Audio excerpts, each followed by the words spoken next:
Have you ever noticed how quickly you brush past your own needs, especially after a long-term relationship ending? Not in some obvious or dramatic way, but in those quiet, almost invisible moments when something inside of you is still trying to get your attention. Maybe you feel exhausted, but you tell yourself you'll rest later. Or you feel disappointed, but you convince yourself that it's not worth thinking about, or something just doesn't feel right, and instead of slowing down, you push it aside because there's always something else more important. After a while, that becomes your normal. Not because your own needs don't exist, but because you've gotten so used to pushing through that you just stop checking in with yourself altogether. You become dependable and handle what needs to get done.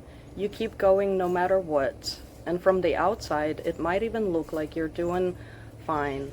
But underneath all of that strength and responsibility, there is a quieter truth, and a part of you is gently asking, when do I get to matter? And at some point, something inside of you starts asking to be seen, heard, acknowledged, and it doesn't always show up in ways that are easy to understand. Sometimes it feels like a low, constant frustration you can't explain, a quiet heaviness you carry throughout your day, or a subtle sense that something feels off, even when everything around you seems okay. Over time, ignoring yourself stops feeling like a choice, and it becomes automatic, not because you want to hurt yourself, but because you've learned, little by little, to treat your own needs as something that can always wait, something less important, something you'll get to eventually.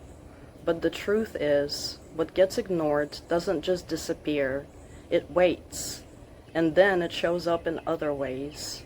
Maybe as some form of resentment that you don't fully acknowledge, maybe as deep exhaustion that rest doesn't seem to fix, or as that restless, unsettled feeling you can't quite explain.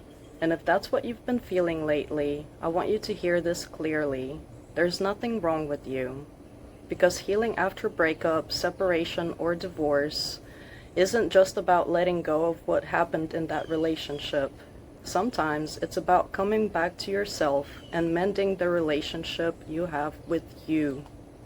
This involves learning to notice when something inside you needs care instead of immediately pushing it aside, allowing your feelings to exist without trying to fix them, silence them, or explain them away, and realizing that constantly placing yourself last doesn't make you more loving or more valuable. It just teaches you to live like you don't matter. But the truth is, you do matter. That's why learning to take yourself seriously again is such a powerful part of healing. Recognizing that your feelings are valid, that your needs have the right to exist, and that your inner voice deserves to be heard. Because listening to yourself doesn't make you difficult. It makes you honest. It makes you real.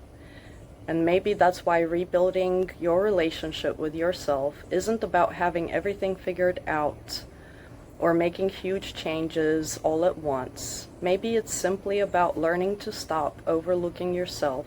Sometimes it begins with something like a simple question, what do I need right now? And then giving yourself permission to answer it, without judgment or delay, without immediately second-guessing yourself, without telling yourself it can wait. Because you matter now, not after everything is done and everyone else is okay, not someday in the future, but here, in this moment. And maybe that's where healing truly begins. So I want to encourage you to finally start including yourself in your own life, even in small ways. If today's message resonated with you, hit the like button, subscribe to this channel, or share it with another woman who may need to hear it. Thank you for being here on Irina's Avenue, and I'll see you in my next video. Bye for now.